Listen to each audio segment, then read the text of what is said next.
Exploring culture, society, and civilization through ideas that inform, inspire, and grow. Hi. For generations, the institution of family has been the foundation of Indian society. It has shaped our identity, offered us security, and nurtured a deep sense of belonging in us. But today, with urbanization, nuclear households, and women's workforce participation, the foundation seems to be shifting somewhat. Many of us are asking the question, is the Indian family system weakening or on the decline, or is it adapting to the new realities with nimbleness? I would submit here that in the case of Indian families, tradition and modernity are not necessarily in conflict, not yet, as I feel. Instead, Indian families are renegotiating their structure. They are retaining emotional closeness and cultural continuity while making space for individual agency and dialogue making within the family. The modern Indian family, according to me, is on a path of steady and organic transformation. This is a story that needs to be shared freely with pride and ownership. I believe it is our evolving story. The challenge here is, how do we keep the cultural roots strong while spreading the wings of flight? Let's begin the conversation.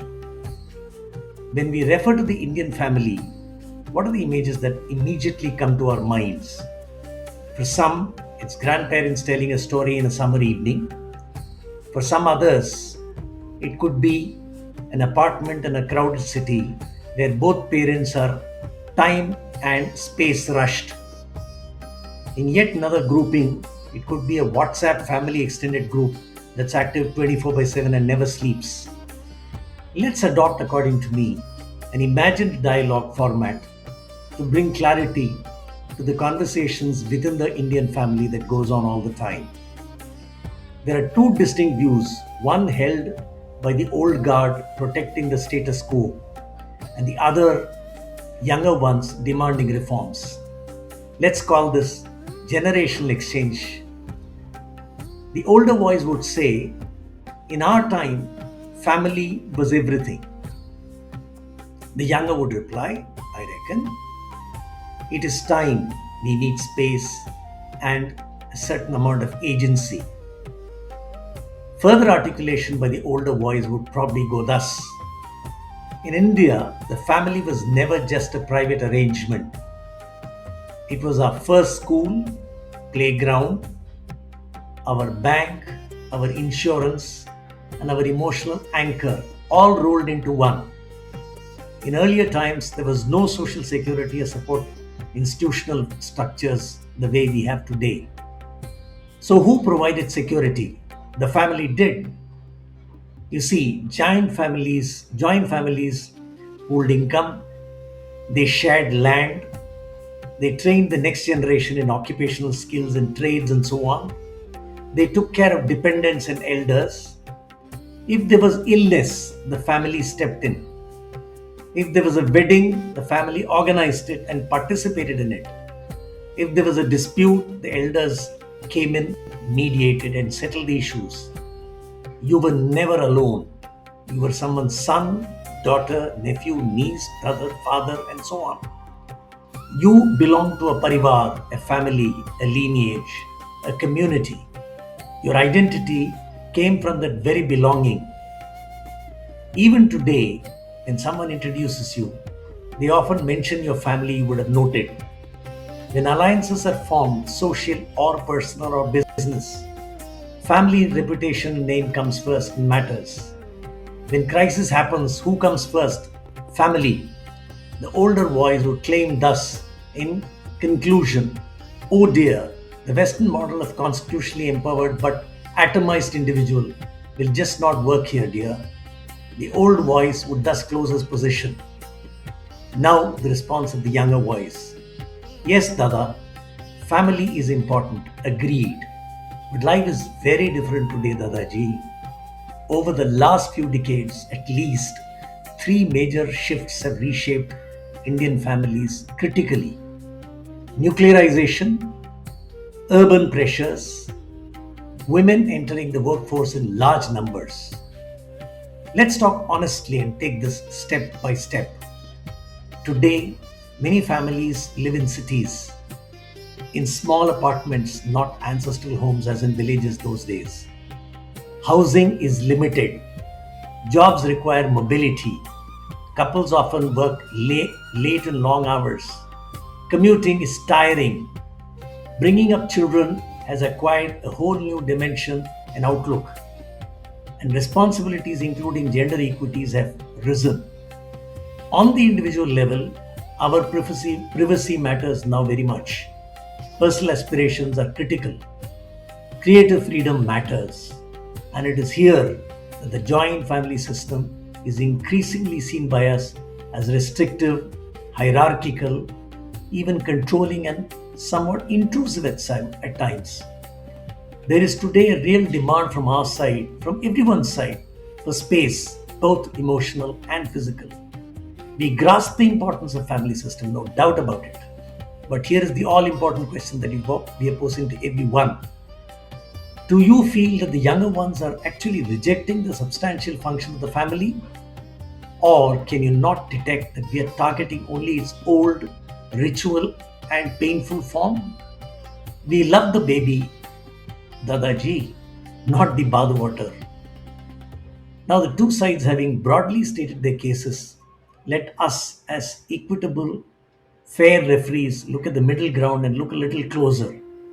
It is clear that the family builds social capital and contract. In India, opportunity rarely flows to a lone individual. It flows through networks, education support, business introductions, marriage alliances, career guidance. In fact, more than 80% of the Indian businesses and occupations are family owned and run. Trust and shared risks are advantages that outsiders just cannot replicate. The family is often the platform for upward mobility. And there are also these key factors to reckon with, which are typically Indian: respect for elders, intergenerational dialogue, conflict resolution through wise mediation. This creates social harmony, stability, and so on. Now let's look at the other side of the youngsters' opinion: women's workforce participation. When women gain economic agency, the family is inevitably transformed, no doubt about it. Decision making changes. Financial independence changes the whole dynamics. Economic decision making and responsibility are shared. Care work gets redistributed.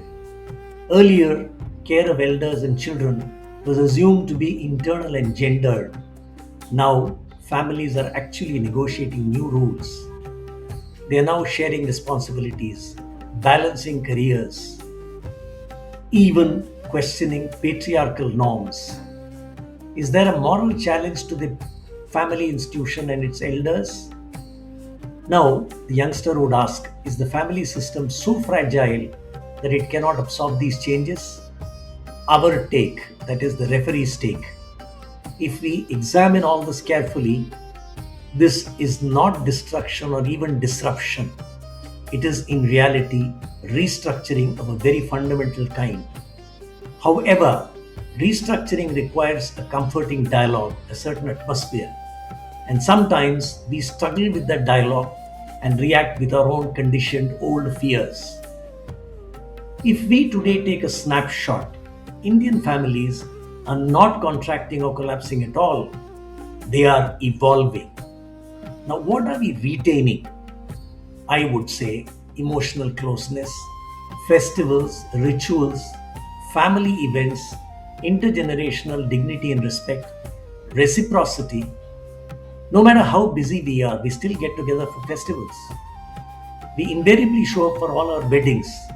We still consult elders in all important matters. And what are we questioning and perhaps rejecting? Patriarchal authority without accountability, gender discrimination, excessive parental control, blind orthodoxy, arranged marriages without fullest of agency, Friends, I believe India is modernizing but not blindly westernizing its relational core. It is not. May we say the joint family system has not disappeared. Perhaps it has now become a little more networked, nimble, and chilled out. A geographically dispersed family, functionally and digitally connected, economically and emotionally interdependent and networked. Grandparents may live in one city, but children in another country altogether. Yet, decisions are discussed on video calls with warmth. Funds are transferred instantly as though it just doesn't matter. Festivals are celebrated together online when it is physically difficult or inconvenient. Though it is no longer a co resident arrangement as in the past, Indian family is still emotionally very connected. Individual aspiration now coexists with family roots. The individual has space, no doubt about it.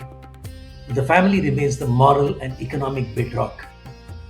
Just a gentle contrast, without judgment, of course. In most Western societies, the individual is the unit of identity, rights, fullest of agency, responsibility, constitutionality, and all the rest of it. In India, historically, these mostly rested with the family. And even today, despite urbanization and modernity, this structure persists, though in some modified form. The real question then is, how do we keep the strength while removing rigidity? How do we protect belonging without suffocating individuality? How do we honor elders while giving voice to the very young? How do we empower women without relationships? These are crucial questions.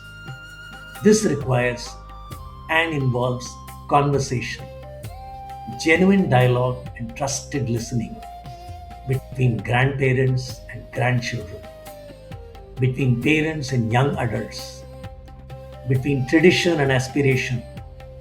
India's traditional social structure was built on the primacy not of the isolated individual but of that of the family. The person existed not alone but as a part of a living web of kinship, ever expanding. At its very philosophical core, the Indian family, I would humbly submit, is way more than a social unit. It is a moral, spiritual institution embedded in a civilizational worldview. In the Indic sphere, we call it the dharmic system. It is a timeless, non local construct that liberally accommodates all of modernity and contemporaneity. I would like to humbly conclude with the following hope and prayer. The future Indian family must evolve from a structure of not inherited roles, but in a system of consciously chosen responsibilities, retaining its foundational core while incorporating autonomy, dignity, and freedom. This is Sundaresan signing off. Thank you.